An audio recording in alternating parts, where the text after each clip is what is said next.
Reading from Srimad Bhagavatam, Canto 10, Chapter 6, text what? Huh? 15? I don't see a board. Huh? 15. 15, 16, 17, 18. All of them. Okay. Is there a board or should I? Coming. Oh, right. Oh. Why are you having class if you usually don't have class?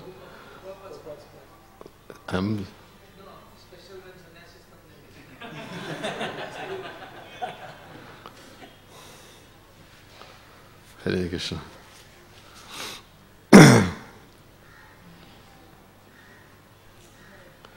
Okay, I guess we can start with the word for word.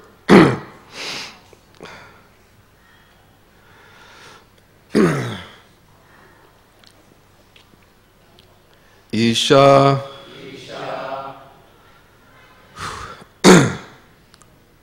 Matra Ugra Dangstra Asyam Girikandara Nasikam Gandashaila Stanam Radram Prakirna Aruna Murdhajam. That's the first verse. There's 3 verses, so we'll just do one. That's probably why it's taking so long, right? There's 3 verses.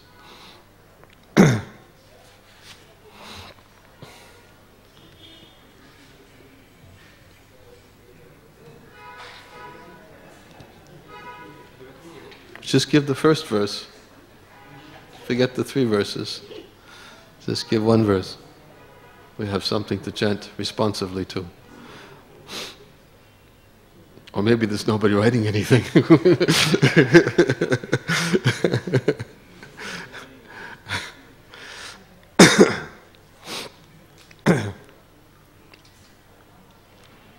I've heard this just now coming before. Can start without it. Okay.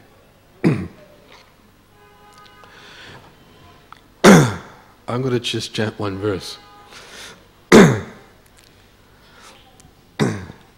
Isha matrogra dangstrasyam girikandara nasikam Ganda shaila stanam raudram Prakirna runa murdhajam Isha matrogra dangstrasyam Girikandara nasikam Ganda shaila stanam raudram Prakirna runa murdhajam.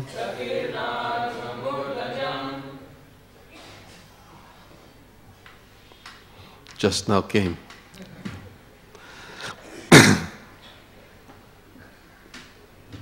Someone wish to chant?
Ladies?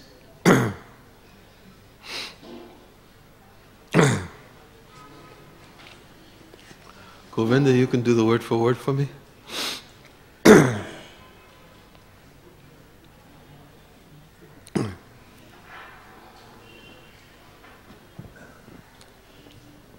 Ishamatra, like the front of a plow.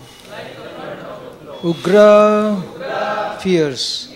Damshtra, the teeth. Asyam, having a mouth in which. Girikandara, like mountain caves. Nasikam, the nostrils of whom. Gandashaila, like big slabs of stone. Stanam, the breasts of whom. Raudram, very fierce. Prakirna, scattered. Aruna Murdhajam, whose hair was the color of copper. Andhakupa, like blind wells. Gabhira, deep. Aksham, eye sockets. Pulina Aroha Bhishanam, whose thighs were fearful, like the banks of a river. Baddha Setu Bhuja Uru, whose arms, thighs, and feet were strongly built bridges. Shunyatoya Rida Udaram, whose abdomen was like a lake without water. Santatrashuhusma, became frightened. Tat, that. Viksha, seeing. Gopaha, the coward men. Gopyaha, and the coward women. Kalevaram, such a gigantic body. Purvam tu, before that.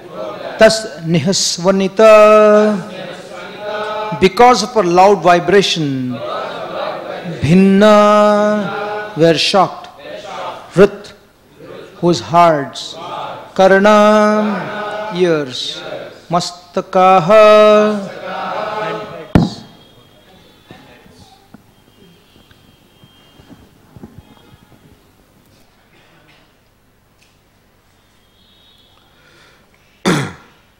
Translation. The Rakshasi's mouth was full of teeth, each resembling the front of a plow. Her nostrils were deep like mountain caves, and her breasts resembled big slabs of stone fallen from a hill. Her scattered hair was the color of copper. The sockets of her eyes appeared like deep blind wells. Her fearful thighs resembled the banks of a river. Her arms, legs, and feet seemed like big bridges. And her abdomen appeared like a dried up lake. The hearts, ears, and heads of the cowherd men and women were already shocked by the Rakshasi's screaming, and when they saw the fierce wonder of her body, they were even more frightened. No purport. Text 18.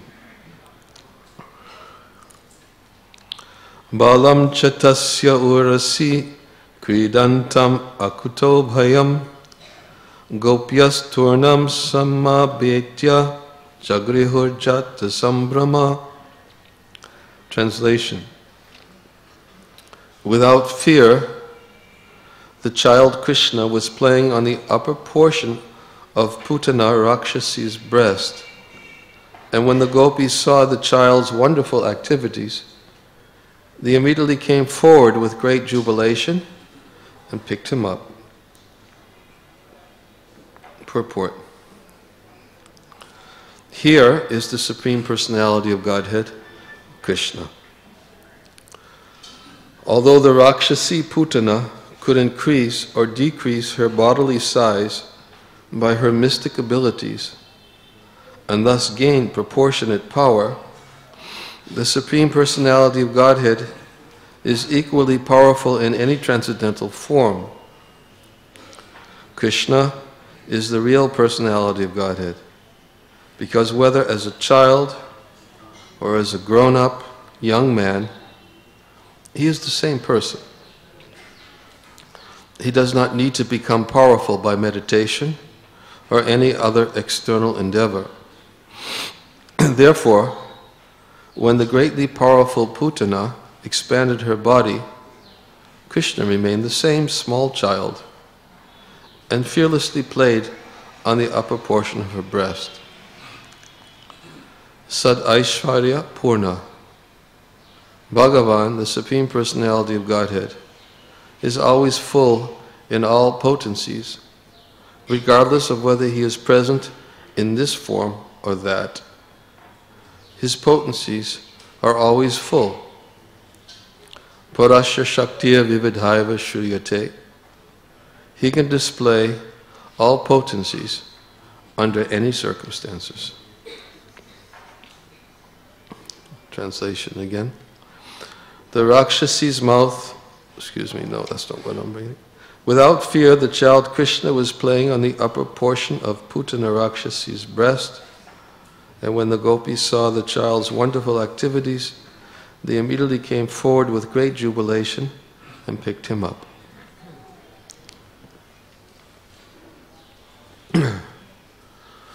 Om Ajnana Timarandasya Gananjana Salakaya Chaksho Unmiritam Dena Tasmai Shri Gurave Namaha Mukam Karoti Vachalam Pangam Langayate Garim Yat Kripata Maham Bande Shri Gunundina Tarana Nama Om Vishnu Padaya Krishna Prastaya Bhutale Shrimati Bhakti Vedanta Swamin Iti Namane Namaste Saraswati Devi Gauravani Pacharane Nirvishesha Shanyavari Pastyacha Desatarane Jai Shri Krishna Chaitanya Prabhu Nityananda Shri Advaita Gadadhar Shivasadi Gaura Bhaktavinda Hare Krishna Krishna Krishna Hare Hare Hare Rama Rama Rama Hare Hare Vanchakalpatarubhyascha Kripa Sindhuvi Evacha Patitanam Pavanibhyo Vaishnavibhyo Namo Namaha.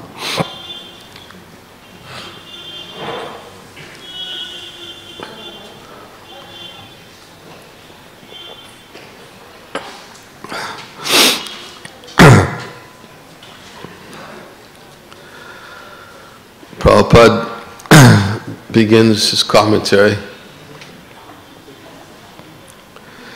Here is the Supreme Personality of Godhead, Krishna. In case any of you forgot.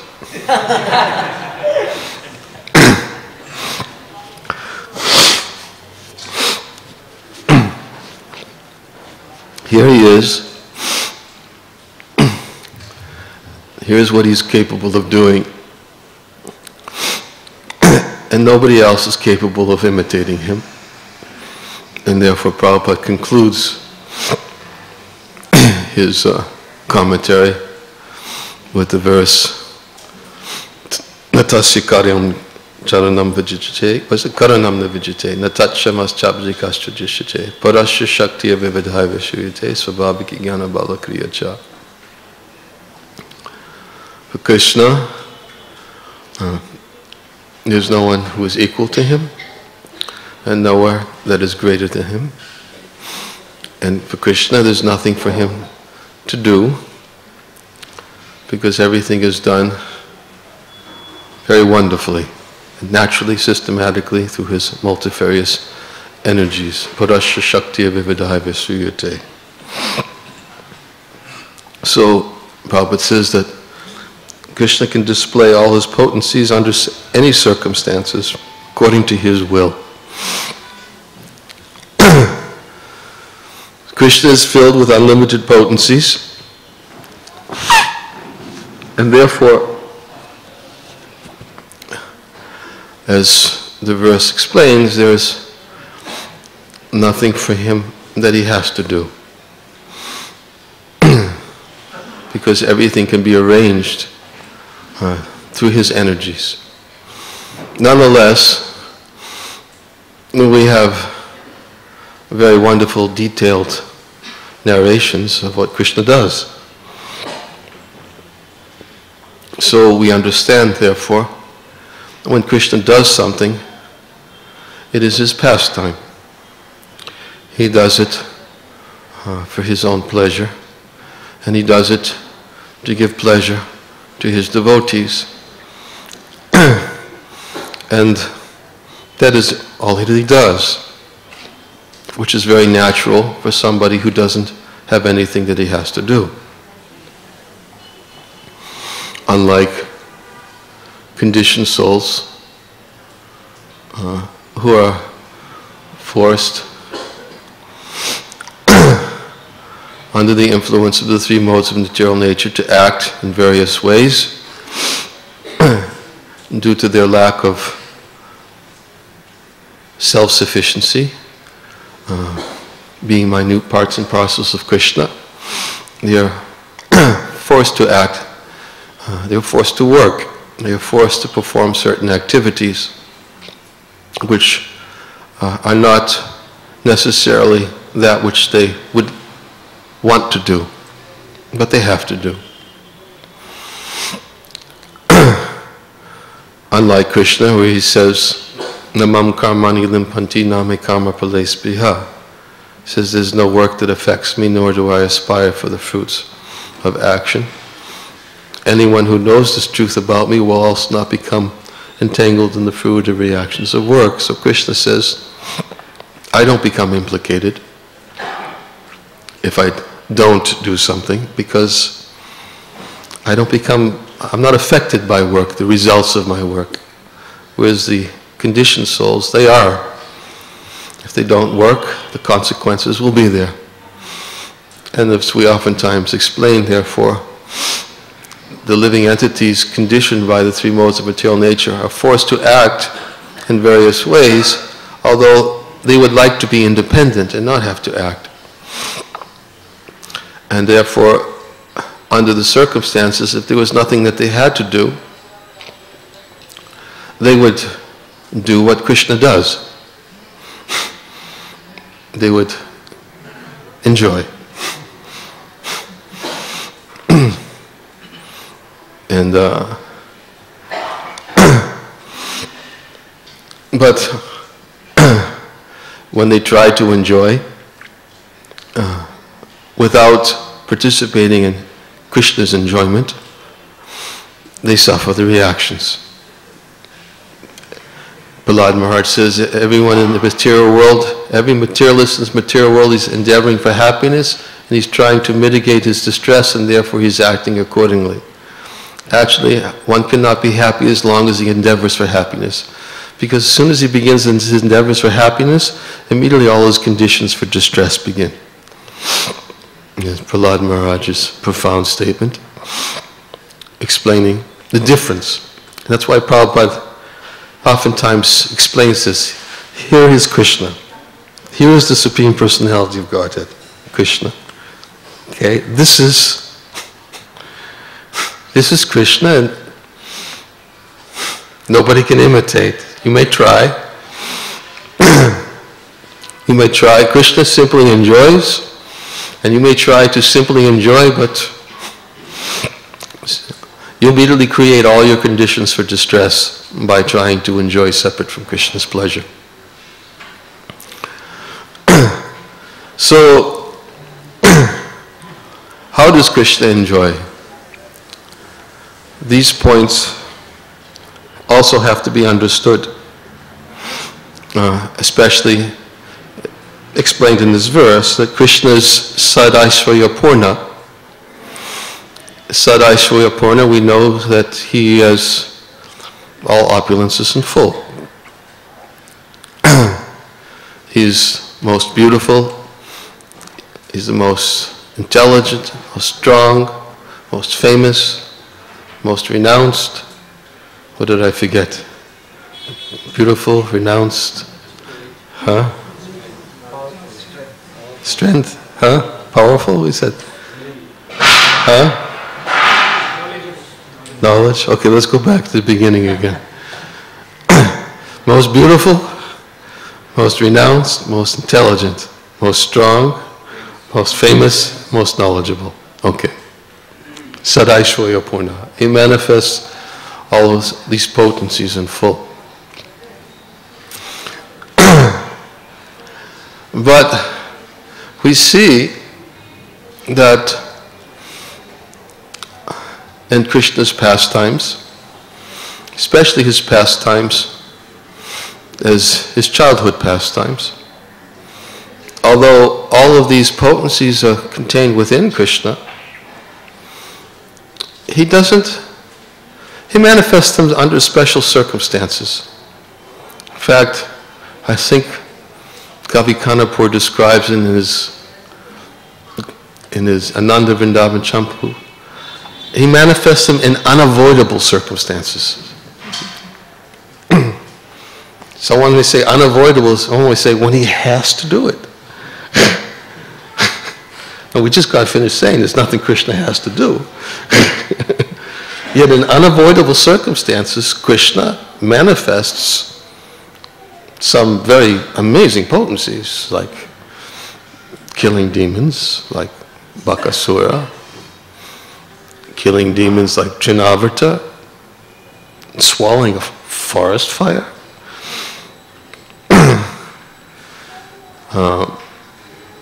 And in order to protect his cows and calves and cowherd boyfriends, he manifests some very wonderful potencies in certain times, which are unavoidable circumstances, and in order to protect his devotees.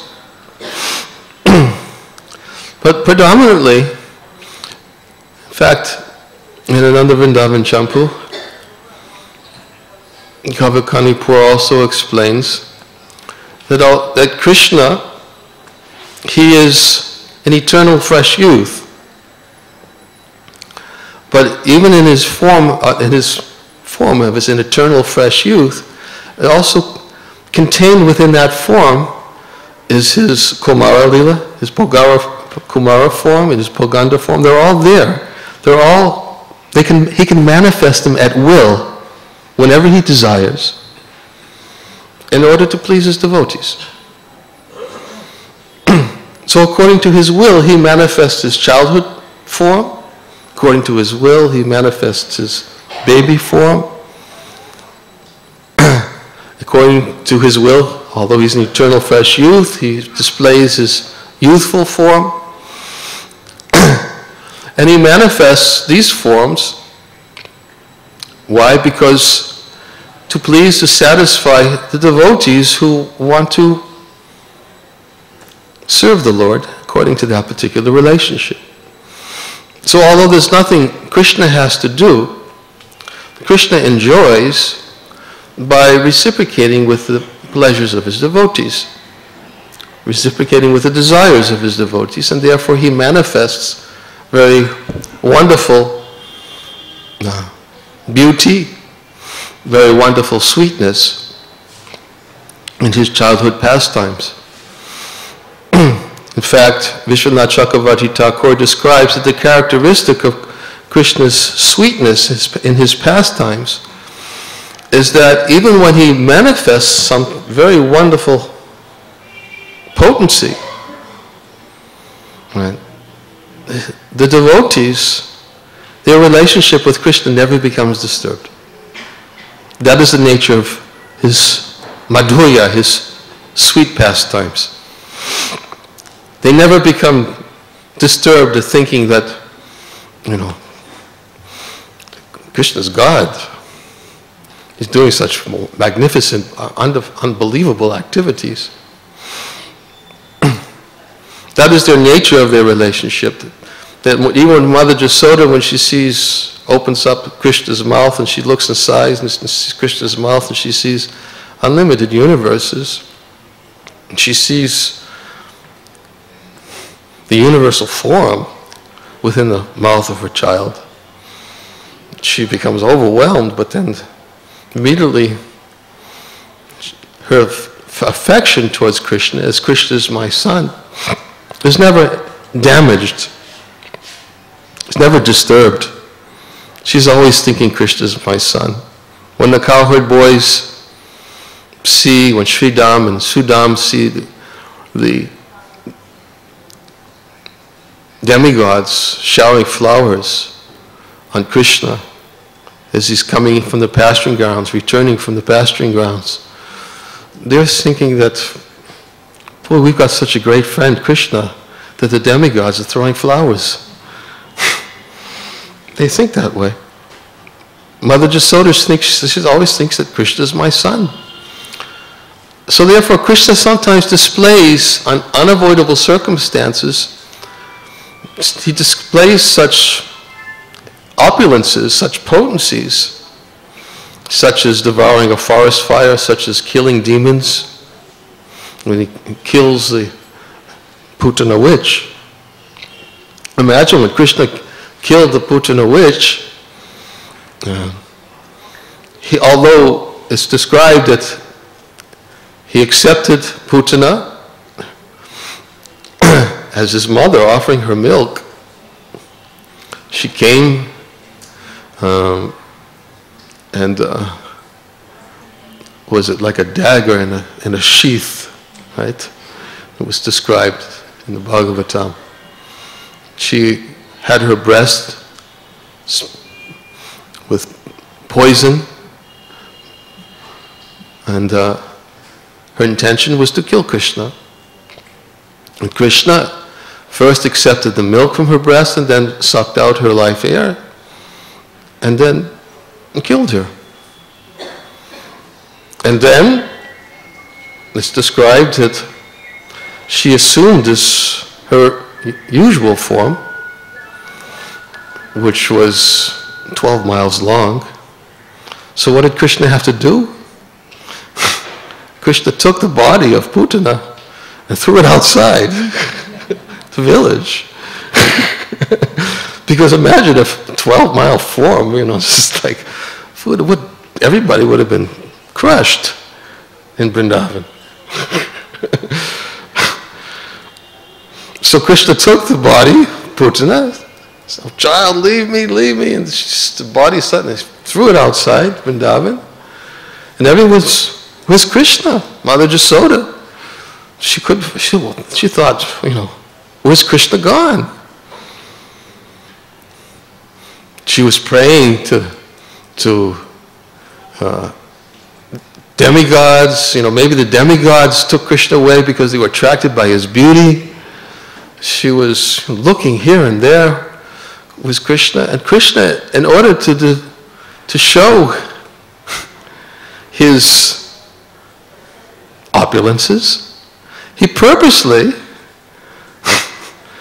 went up onto the top of the breast of the Putana and began playing there fearlessly. So when they began looking everywhere, he walked outside the village, and Krishna was like immediately accessible to everybody's vision. There he was, playing right on the breast of Putana. He purposely stayed there so everybody could see. He's safe. He's playing. He's just same thing that he normally does as a child. So that's what makes Krishna's pastime sweet. Vishwanath Chakravarti Thakur explains that the sweetness of Krishna's pastimes, that even though he reveals sometimes his opulences and his potencies, he does it just like in his Nala Leela, just as a human child. He says specifically, that if it was just behaving like a naughty child, then any naughty child could be described as sweet. Why? Because any naughty child, there's many naughty children who'll do many mischievous activities, get themselves into trouble, and So when they say, oh, those are so sweet, but they're not appreciated as sweet pastimes, the mischievous behavior of naughty children. What makes it sweet, Vishwanath Chakravarti Thakur describes, is that Krishna simultaneously, for some particular circumstance, at a particular situation, when it's necessary, he displays some wonderful opulence, like killing Putana. But he did it by sucking her breast as a baby. Or Vishwanath Chakravarti Thakur also explains that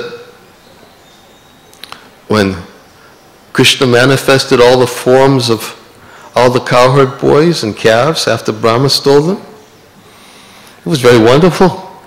He manifested all these different forms, but what is he? He was tending the calves as a cowherd boy. He was behaving just like an ordinary young cowherd boy. So he displays, or again, when he's stealing the butter of the gopis, he did it in an unseen way. Stealing like a mischievous child, stealing the butter, but it's very difficult for the gopis to understand how he was doing it. When Krishna displayed his pastimes in Rasa Leela, he manifested a form for each and every gopi, but he was enjoying conjugal relationships with the gopis. So the point that Vishwanath Chakravarti Thakur makes in his Raghavartma Chandrika is that what makes Krishna's pastimes particularly very sweet is that when he manifests these opulences, these potencies that are always contained within him, and he can use them at will whenever he wishes, he does it in such a way that his Nara Leela, his human-like activities, are not in any way disturbed in the minds of his devotees. They still appreciate Krishna, but it intensifies their love for Krishna. Of course, there is the example that just comes to mind. When Krishna lifted Govardhan Hill, when Krishna lifted Govardhan Hill, we know he held Govardhan Hill for 7 consecutive days on his finger, and Mother Jasoda, of course, she was thinking that if less Krishna eats, how's he going to have enough strength to hold up this hill for all this time? She was thinking in this way, and the cowherd men, cowherd boys were thinking that Krishna's holding up the hill for such a long time, maybe we should help him. So switch the hill to his other arm so they can massage his arm, because he must be straining for some time. And some of the cowherd boys were thinking the cowherd men were holding their sticks up, and actually it's the cowherd men that were holding up. So again, Krishna displayed a very wonderful feat of holding Govardhan Hill, but all of his intimate associates in Vrindavan, their relationship with Krishna wasn't disturbed. But then after Krishna returned the hill, then some of the cowherd men started to think. They went to Nanda Maharaj, didn't they? They went to Nanda Maharaj and said, wait a minute. And they said, let's go back over this. He killed Putana witch, killed Trinavrata when he was 1 year old. He came down, and all these things, happened when he was just a 1 year old baby. Trinavrata, the whirlwind demon, took him up his shoulder, carried him, and killed Bakasura. Krishna bifurcated him. And every time something wonderful happened, everybody was always thinking that, there's some other divine intervention. Something else. Krishna pulled the grinding stone and pulled down the Arjuna trees, twin Arjuna trees, And all the boys were telling Mother Jasoda what Krishna did. But they found it very difficult. How could Krishna possibly do something like this? Under all those circumstances, they never really thought that Krishna was responsible for all these things. But after lifting over downhill, all the cowherd men, they went to Nanda Maharaj and they started retracing all these events and saying, maybe there must be something about your son. All these events happened. What is it? Is he the Supreme Personality of Godhead? And Nanda Maharaj, he said that, what it was, I think he recounted the statements of Gargamuni. And Gargamuni said that your son has appeared in different ages and different forms. And he attributed everything to all the statements of Gargamuni and said that actually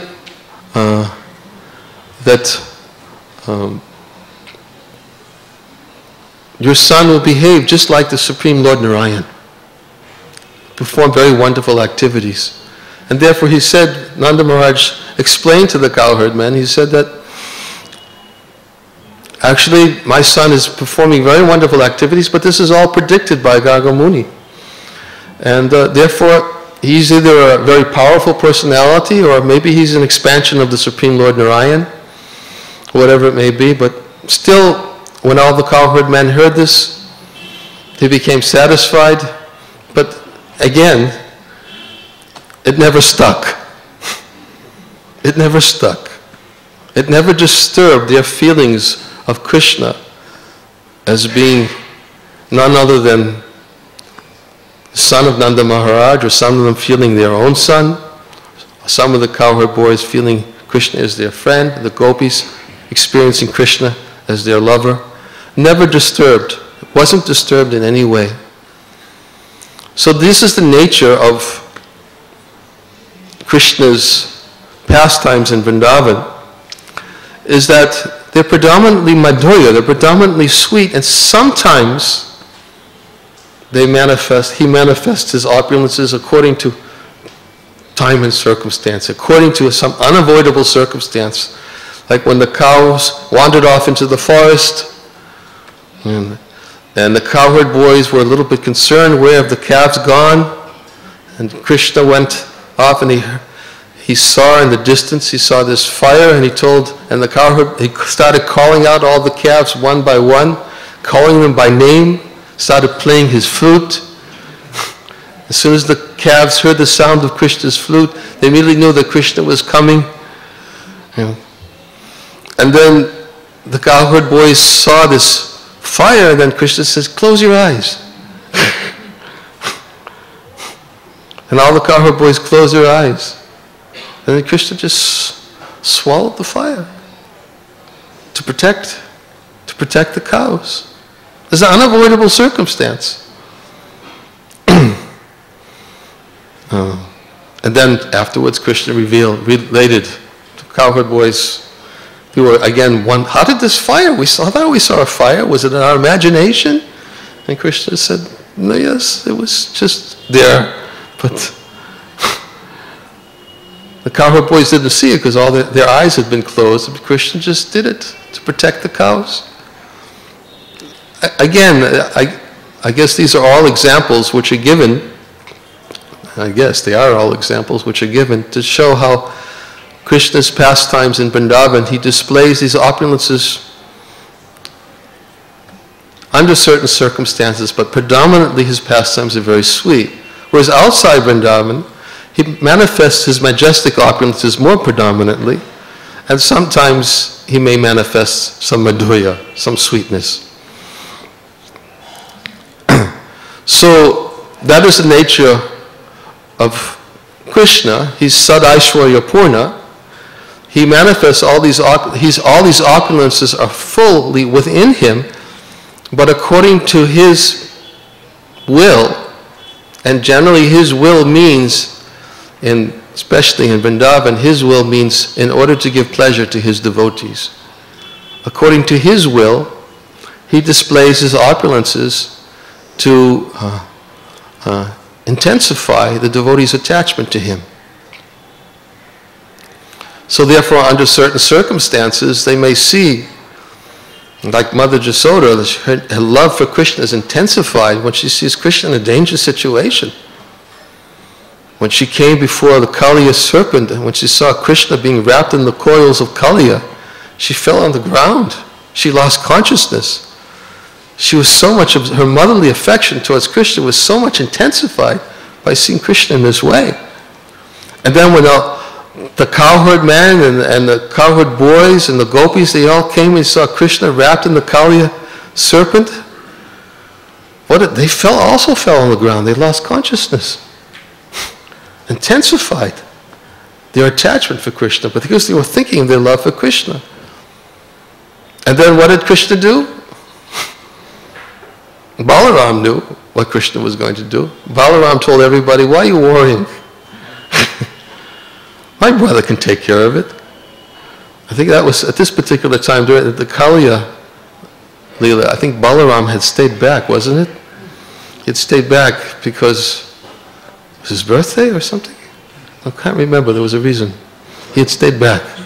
It was his birthday. And Krishna had gone out without Balaram. But then when Balaram came out with everybody, when they came back and said, Krishna is wrapped in the coils of the Kaliya serpent, Balaram told everybody, you don't have to worry, my brother can take care of this. And Krishna, although it looked like he was, everybody was losing their life, then Krishna stood up, winked at everybody, winked at Balaram. Balaram, this is all finished. It's the end. Krishna's... And he just started dancing on the hoods of the Kaliya serpent, punishing him for what he had done. Brought him under complete submission. And then everybody received Krishna and their life had come back to them. Their love intensified for him. That is what Krishna does. He just intensifies their love without disturbing in any way, without disturbing their relationship with him. So that is an nature, that is Sadaishvaya Purna, although Krishna is full in all of these potencies, that he manifests these potencies in an unlimited degree. Nonetheless, he reveals them in Vrindavan only under certain times. There's also described what is described the qualities of Sri Krishna. That Krishna has 4 qualities which are not manifest in any other form. They are Lila Madhurya, Rupa Madhurya, Venu Madhurya, and Prema Madhurya, right? Lila Madhurya, that he displays such wonderful pastimes. With whom? Prema Madhurya. Wonderful pastimes with surrounded by his loving devotees, reciprocating with them according to their desires. That is Krishna. This is Krishna, as Prabhupada said. This is Krishna. And Venu Madhurya, when Krishna plays his flute, everybody is stunned by the sound of Krishna's flute. There's no other form does the Supreme Lord manifest this wonderful pastime of playing his flute and captivating. Even Lord Shiva is described in his dance. When he hears the sound of Krishna's flute, his dance becomes disturbed. The demigods, they become disturbed by the sound of Krishna's flute. And then Rupa Madhurya, his beauty, his all-attractive beauty that captivates. His beauty is so beautiful that it's described that what are qualities of Krishna is Bhushana Bhushananam. It's so beautiful, Krishna's beauty is so beautiful that he enhances the beauty of the ornaments that decorate him. Ordinarily we think that the ornaments enhance the beauty of the person who's wearing them. But no, Krishna's beauty is so complete that the ornaments become beautified when placed on Krishna's body. Bhushana Bhushanana. That is the nature of his beauty. So, therefore, as Prabhupada explains in this commentary, it doesn't make any difference. Krishna doesn't have to make any effort to prove that he's God. He said, just like, he gives the example, he says, just like Putana,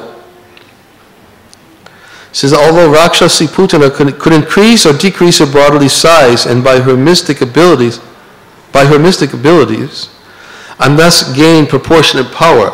In other words, her power is increased by her mystic abilities. She gets a big size, her power increases. But Krishna does the same thing whenever he wants to, in whatever form he's in. When Krishna is 3 months old, a 3-month-old baby, what did he do? He lies on his back and he kicks his feet. But what did Krishna do when he was lying on his back and kicking his feet? He knocked over the cart and killed the Sakatasura demon. Just like a baby was lying on his back, kicking his feet. So Krishna didn't have to change his body, didn't have to do any meditation, didn't have to perform any exercises to increase his strength. He's always Sad Aishwarya Purna, according to the need. If there's a need, he just does it. Just lifts his feet and kills the demon.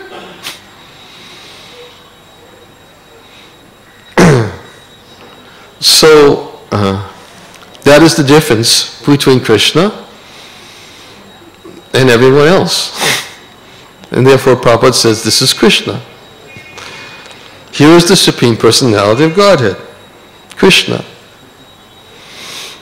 And if you want to understand Krishna, it is very difficult to understand. Krishna cannot be understood simply by austerities, mystic powers. What is that verse? Verse something. Nayam sukapo bhagavan dehinam gopika sutam. Krishna, the Supreme Personality of Godhead, can only be approached by those who are engaged in spontaneous, loving devotional service. Only they can understand Krishna. Those who are engaged in spontaneous devotional service to Krishna, they can understand. Whereas those may perform great austerities and penances, although they may study the Vedas, they'll never be able to understand Krishna. Unless one gets a drop of mercy from the lotus feet of Krishna, one cannot understand the greatness of his personality. Someone help me. What is the verse? Huh? What's the beginning of the verse? Adanti te deva padambojadra tatap padambojadra prasada lisanugahita tehivihi. Yes. Unless one gets a drop of mercy from the lotus feet of Krishna, he can never understand the greatness of his personality. So, these understandings are revealed by when Krishna wishes to reveal them to his devotees. But they can only be understood, and Krishna can only be understood completely by those who engage in devotional service and spontaneous devotional service to him. So therefore,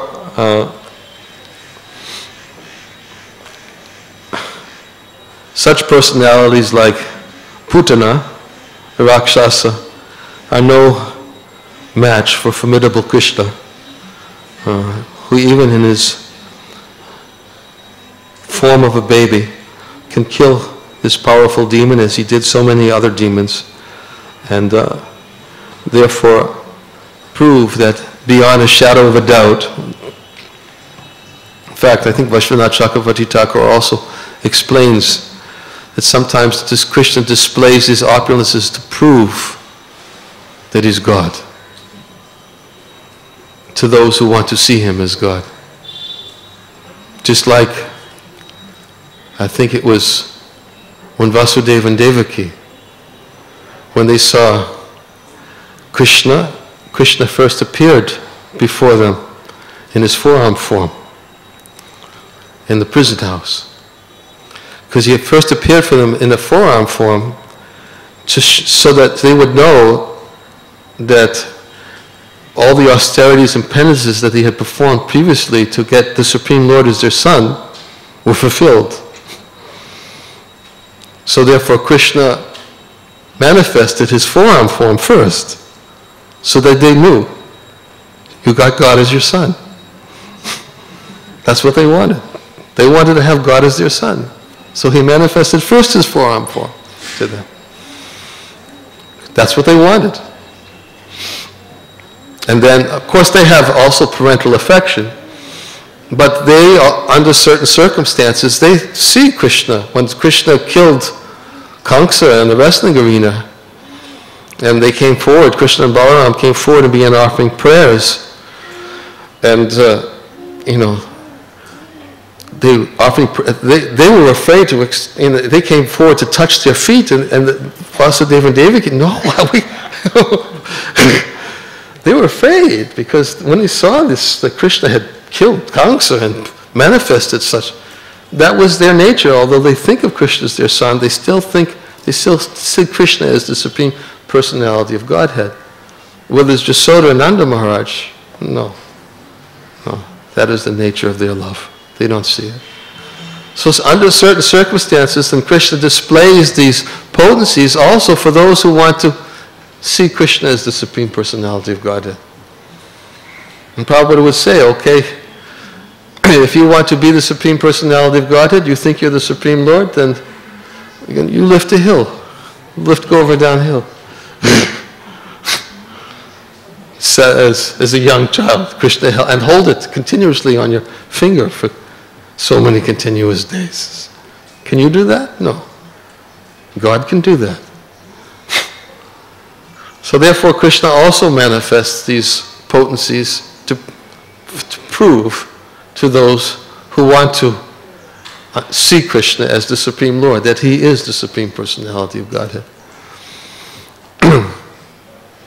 This way Krishna satisfies everyone simultaneously.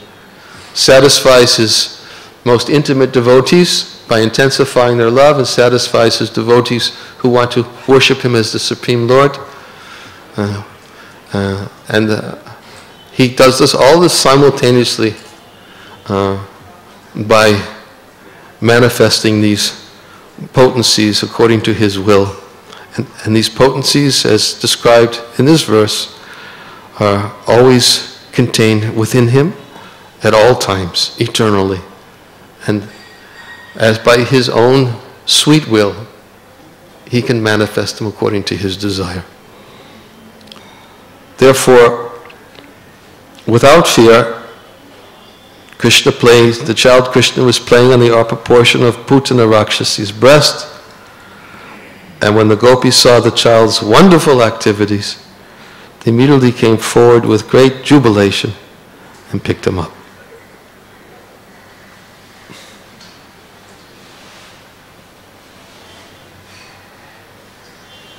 Some questions or comments? Or did I just completely confuse everybody?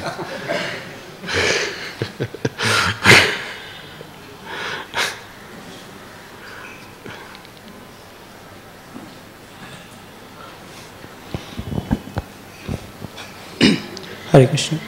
Maharaj, this Krishna's pastimes here, when we read in Krishna book, they go chronologically from childhood to Pogand and then to youth. So you said that Krishna contains within himself both, Pogand and Krishna, yes, within him, Pogand and Kumar.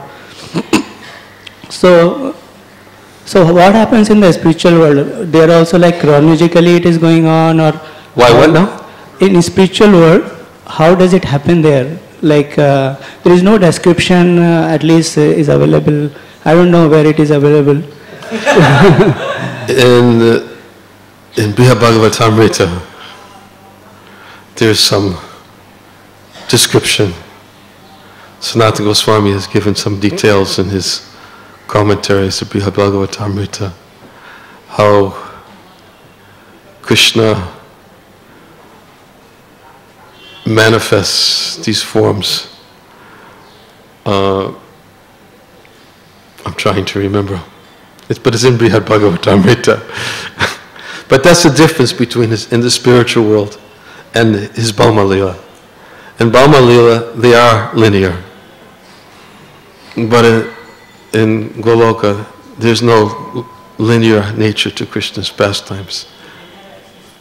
They have access to childhood pastimes also, it means then. Not his birth. But at least the sweet pastimes of relating with the baby. Yes. Baby yes, it's there. But I can't, if I wish I could remember exactly the details that Sanatana Goswami describes it.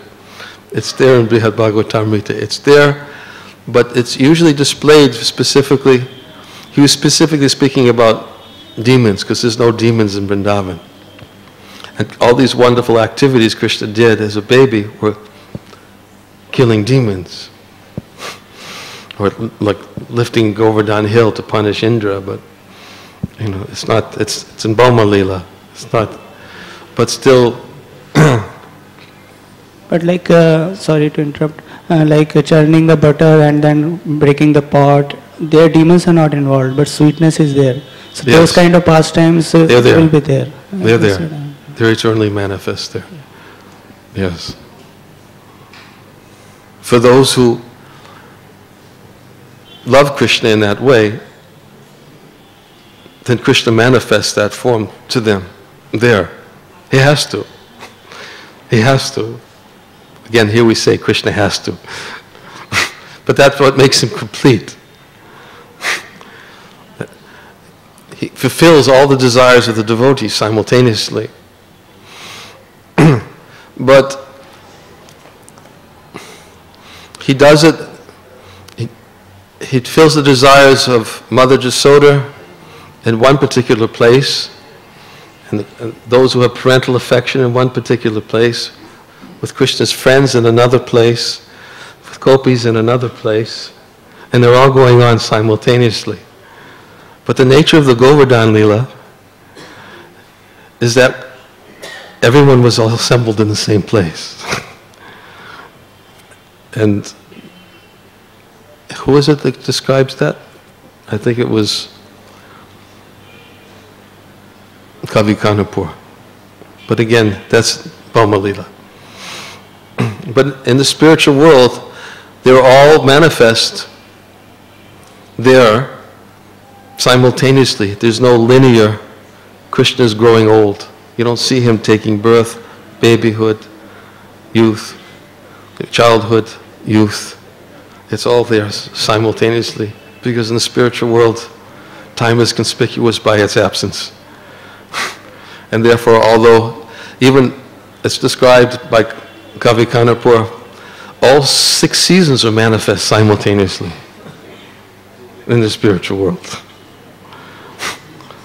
So although we see in this world the seasons going from one to the next, they're all manifest simultaneously according to the particular pastime.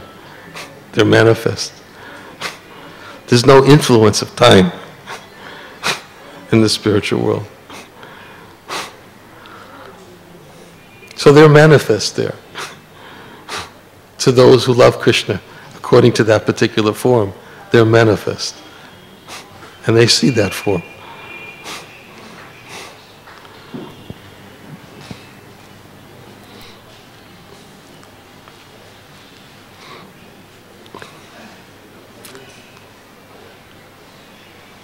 Something else?